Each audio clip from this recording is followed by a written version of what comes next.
Hello everyone, and welcome to yet another one of our exclusive interviews here on Newzroom Africa channel 405, where we speak to South Africans who've made a significant impact in our sporting history. And we're going to talk to them about the past, reflecting on the past and how it's affected the present, and possibly look at what needs to be done going forward. And today, it is my pleasure to welcome our guest, Dr. Ali Bacher, a man who has done so much for South African sport in the history that we've had in South Africa going into the dawn of democracy. Thank you so much, Dr. Bacher, for joining us on Newzroom Africa. My pleasure. All right, let's start from the beginning and we look at where Dr. Ali Bacher is from. I understand you're from Readmitted in Johannesburg. Tell us about that and a brief overlook at your upbringing. Look, I was born into a family on my mother's side where sport was very important. My mother's late brother, Aaron Nicol, bowled for Transvaal in the early 50s, and her younger brother, Julius Nicol, played soccer for the South African under-14 team. So on my mother's side, I think that's where I got my sporting desire and passion. My father wasn't interested in sport. He liked horse racing and horses. And although he did well in business, he liked on the weekend to go into a farm which he bought near Roodepoort. And till the age of 10, every weekend, I would go there with a friend of mine, because we were now living in Yeoville, and my dad, to his credit, built a swimming pool, a tennis court, a nice dancing arena where we played cricket with a softball, tennis ball. So every weekend I was playing sport at that farm near Roodepoort. So sport was part of my life, and from the age of 4, I had a passion for cricket. And my hero was Sir Donald Bradman. Oh, wow. You know, the greatest cricketer of all time. Yeah. He had a test average of 99.4. Yes. And I really... I think that's the best test average ever. Ever. Nobody will ever come close to it. And he put together a book when he retired called The Art of Cricket. And that was my Bible. I still got it here. And my late mother, when we moved down to Cyril Dean, she knew nothing about cricket. But she saw that maybe her one young son might go somewhere in cricket. So without me knowing, she started to read this book at night. And in the morning she'd wake me up and say, listen, Don Bradman says, don't hit in the air because you'll be caught out, hit on the ground. Yeah. And she became passionate about my cricket. Let's go to King Edward's. How was it there in your time? Look, we lived at the lower part of Yeoville. So my two elder brothers both went to King Edward's. And both of them were very good sportsmen. My eldest brother, Izzy, played first-team rugby and was an athletics champion. My brother, Yul, who died recently, unfortunately, he was in the first-team cricket. And he's a very good rugby player. He played, I think, first-team rugby for about 3 years. So it was natural that I would go to King Edward's.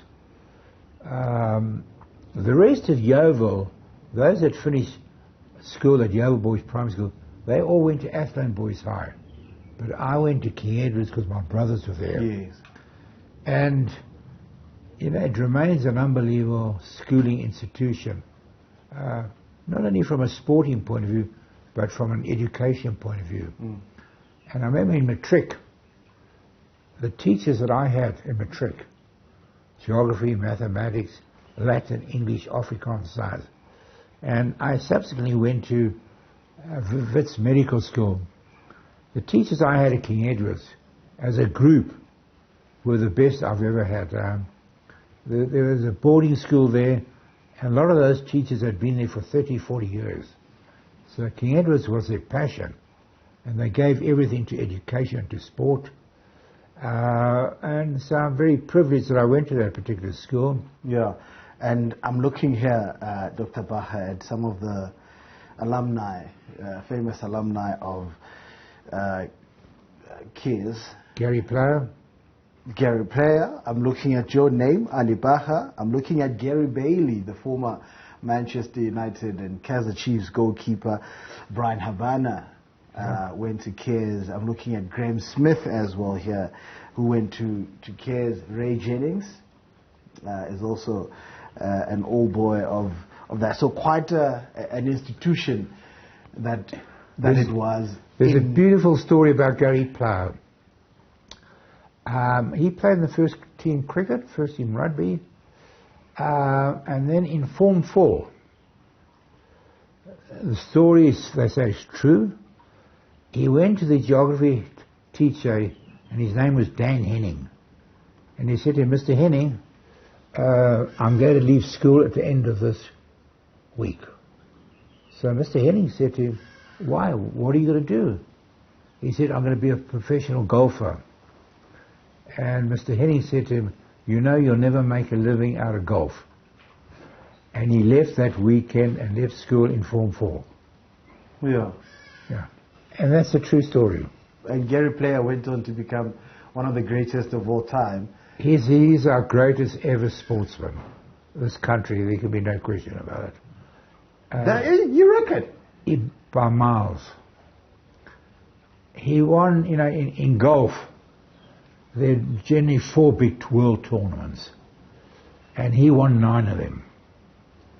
And the people ahead of him were people like Jack Nicklaus, greats of all time. No, Gary Player is the greatest sportsman this country's ever produced. Wow. Wow. Let's now go to you going into cricket as a professional. And did you juggle that in your early years at the same time with med school? How did you do that? Because you are actually a medical doctor, a qualified medical doctor. Look, it wasn't easy. To be honest, early on at medical school, I wasn't too happy there because my mind was always on cricket. I mean, my first game for Transvaal, I was age 18. And all I wanted to do is play cricket. So the first 3 years were very difficult for me. I nearly gave it up for cricket. But I hung in, and then when I got to 4th year, now you're in the wards. You're dealing with people. And now I started to enjoy medicine. Because I think what I always have liked to do is to communicate with people and try to get the best of them. So I'm glad I hung in. I made the right decision. So I had 3 years at medical school, 2 years at Baragwanath Hospital, and then 9 years in general practice. And then at the end of that period, I've seen about 50 patients a day. 50? 50 a day. And it started to affect my health. I started to get psoriasis, which is a nervous skin condition on my hands, my feet, my scalp. And somebody met me one day and told me that he's starting a business with South African druggists and Metro Cash and Carry. They're going into the black market. Why don't you come run it for us? And a joke, I said, make me an offer I can't refuse. He phoned me Monday. 6 weeks later, I left medicine. So I went 3 years into business. We did a lot of turnover. We never made money. But it taught me so many benefits that when I went into cricket as a professional administrator in 1981, I had a good grounding. Yeah. Those 3 years were invaluable to me. There's the controversial rebel tours then that took place somewhere in the 80s. Give us just an overview of this. Look, the reason were as follows. In the 70s, Jeff Dakin and Joe Pavensky and myself used to go annually to England just to meet with the England authorities. And, it wouldn't be in the media. We were isolated in world cricket. And then, in 1979, one of their leading administrators, Doug Insel, said, "Chaps, Ollie, listen to me. We'd love to play you, but we can't. Because if we play you, the West Indies, India, Pakistan, Sri Lanka will not play against us, England, and nor will we allow our players to go play county cricket in England." And he said that would be the end of our cricket. So I had the viewpoint after that meeting, and as it turned out I was wrong, but there were others who also held the same viewpoint, that apartheid was here for the rest of my life, one. Number two, that would mean we would be isolated forever. Thirdly, our cricket would slump because there was lack of new faces coming to the game from overseas. And that really was how the Rebel Tour started. And that was the reasoning behind it. And I'm not alone in that thinking at that particular time. But then in the late 80s, when Mike Gatting team came out, then for the first time, and to the credit of the late F.W. Clare, he allowed freedom of expression. He allowed you to march, to protest, provided you went through the normal channels. And that team came to South Africa, and that's the worst period of my life, because the demonstrations were hostile, angry, which later I understood. So there was a match in Kimberley, Bloemfontein, Pietermaritzburg, then at the Wanderers Stadium. And then on a Friday night, there was a delegation of white Afrikaans businessmen in England with Thabo Mbeki. And a message came to one of my close friends, he's a top businessman, on a Saturday morning. Please, Mandela, and his name was Michael Katz. He's very well known in the business community. And the message was, look, they understood that Mandela was going to be released on that Tuesday. Please stop this tour. We don't want fires around the country when Mandela's released from prison. Okay, hold it right there, Dr. Ali Bacher, because we're going to be continuing after this short break, and stay with us right here on Newzroom 405, because we're still talking to a great contributor to South African sport, Dr. Ali Bacher, and we're going to talk about how South Africa then went from being banned and readmitted into the international sporting arena. Thank you so much for staying with us here on Newzroom 405. We're still with a legend of South African cricket, Dr. Ali Bacher, and he's giving us everything that took place from South Africa's dark past in terms of segregation and black cricketers not being allowed to play for the country. And he'll hopefully let us know a little bit later what needs to be done for our game here in South Africa to get even greater. Thank you so much for still being with us, Dr. Ali Bacher. Is this when you then collaborated with the late Sport Minister, Mr. Steve Tshwete, in trying to convince the International Cricket Council? I'm not sure. No, that was long before. That was long before that.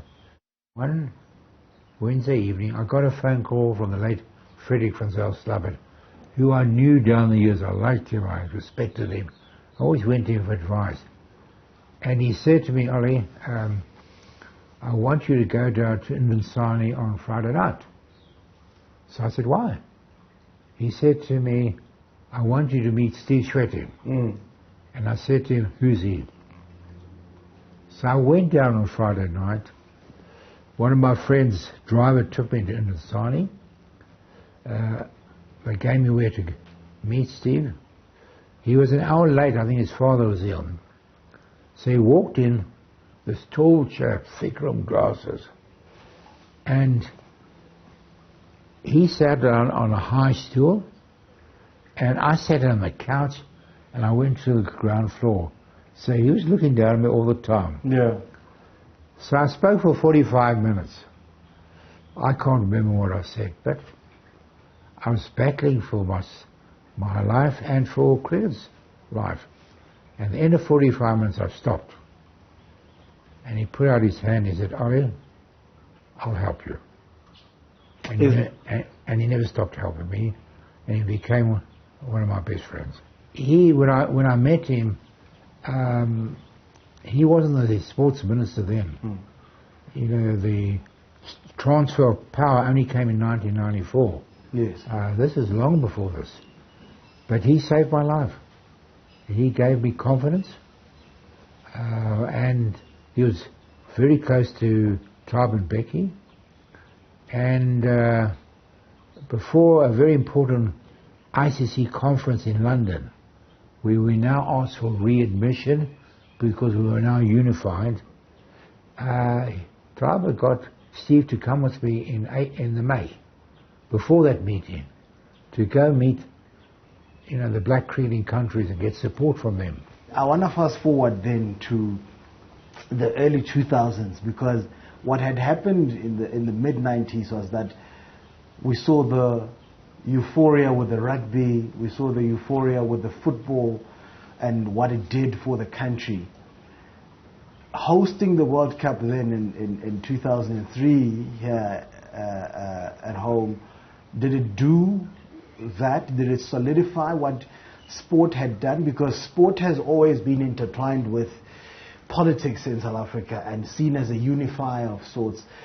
Did it solidify what the other two major sporting codes had done about 5-6 years before? Look, I was given the honor of being the CEO.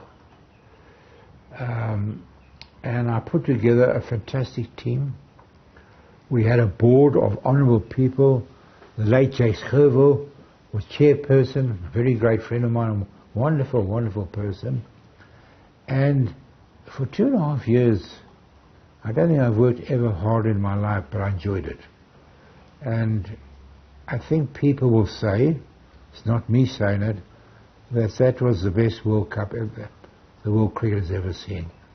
Because all of us were just passionate on making a massive contribution for this country globally. Of course, it was a global event. So it went all very well. Unfortunately, our team got knocked out, and they never got it. They never got into the finals. Do you think South Africa then kicked on in terms of the development of cricket? And I'm saying the game at a senior level now.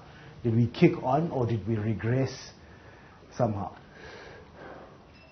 Look, we've made advances. I'd be dishonest if I didn't say to you that I'm disappointed by the advancement of African cricket into the highest level of the game, because they've got the potential. There's no question about it. I can tell you in the 90s, when I was driving South African cricket, we had a team around the country, black and white people, colours, Indians, in the townships, in the disadvantaged areas, driving cricket. It was a passion, it was a commitment. I mean, every weekend I would be on the phone around the country to our team there, how's it going? I don't think that's happening today. And in fact, I know it's not happening today. I mean, look what Mackay and Tini achieved. I mean, he came from a primitive area near King Williamstown. I've seen it.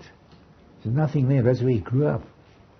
And at age 14, one of the coaches had a coaching clinic in his village.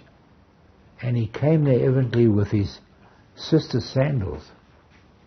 And he bowled 2 or 3 balls. He never bowled before. He had never bowled before? No, never. And the coach phoned this person, came back to me, and the message was, I've just seen gold. Bowled 3 balls.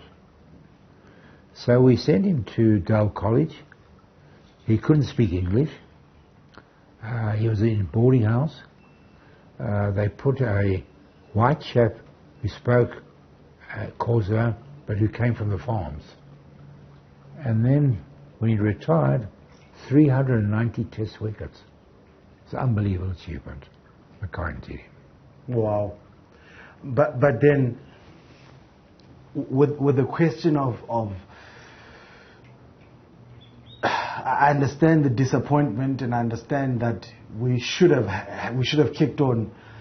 We should have kicked on a lot from Makhaya and Dini. We should have had a lot more of those stories coming out of the villages, the townships.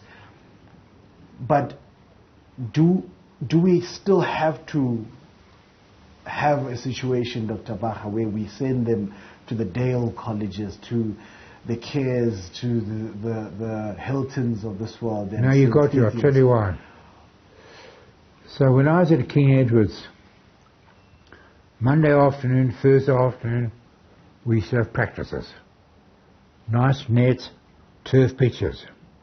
Wednesday afternoon, you have a cricket match against one of the schools. Saturday, all day match. Victoria Boys High and Cheppy High School. And that would be for the whole summer. And I would have that for 5 years. Now you go to the townships, during the week, no cricket. No cricket.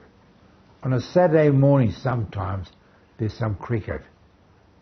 It's impossible for a young kid in the township to make it with that limited amount of cricket experience. You can't. It's impossible. Shouldn't we then fix that? Shouldn't we fix the fact that there's no facilities, there's no training? There's no money, there's no coaches.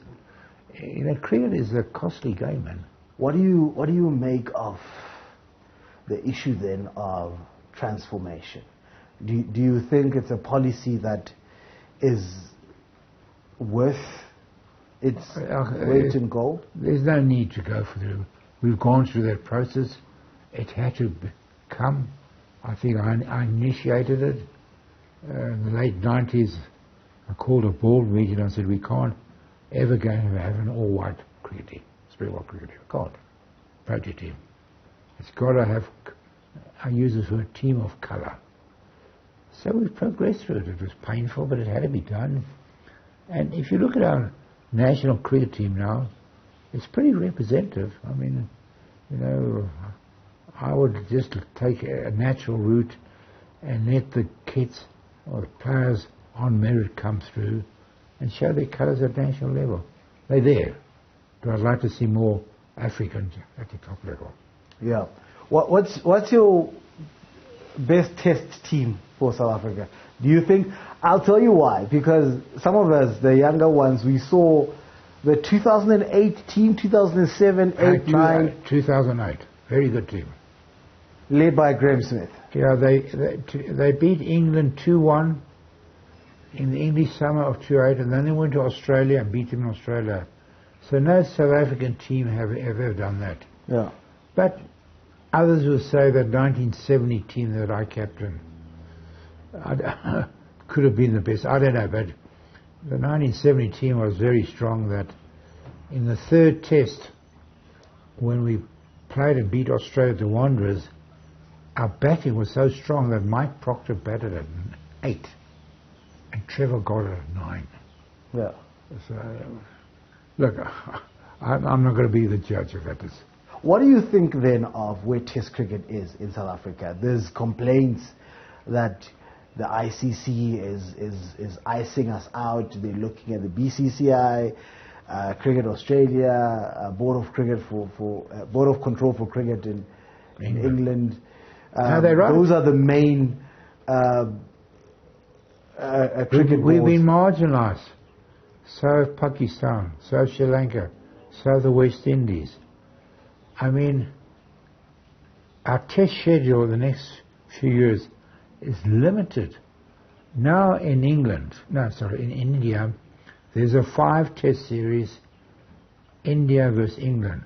India then at the end of the year go to Australia, a 5-test series. So they're controlling world cricket with India right at the top, and they're controlling the finances of world cricket. We've been marginalised. No question about it. But are we also not aiding the marginalization by things like, at the moment, for instance, we took, and with all due respect to the gents that are playing in New Zealand right now, we took a watered down test side to New Zealand to make provision for a T20 league that was taking place here at home? Are we also not shooting ourselves in the foot? We are. I think there'll be repercussions. I think New Zealand, they couldn't not take the second team because they have arrangements with sponsors, with TV channels. But when this tour's over, don't be surprised, and I don't have any information, that down the road New Zealand will look very carefully of continuing to play with South Africa. I think they must have been highly hurt by what happened. Do you think they might boycott South Africa? Could do. I don't have any information to that regard. Could do. Have you had any chance to have a look at some of the action there? No, I don't want to watch it. Because of? Yeah, it's humiliating. I mean, who are we to send a second team to, a proud country like New Zealand? Who are we? It's embarrassing. All right. Thank you so much, Dr. Ali Bacher, for your time and welcoming us into your home. Hopefully, South African cricket can only get better from here. And I have the hope that in 2027, the Proteas will do something special here on home soil. Thank you so much for staying with us on Channel 405. And again, thank you to Dr. Ali Bacher. My pleasure, and I enjoyed the interview with you. Thank you. Thank you, sir.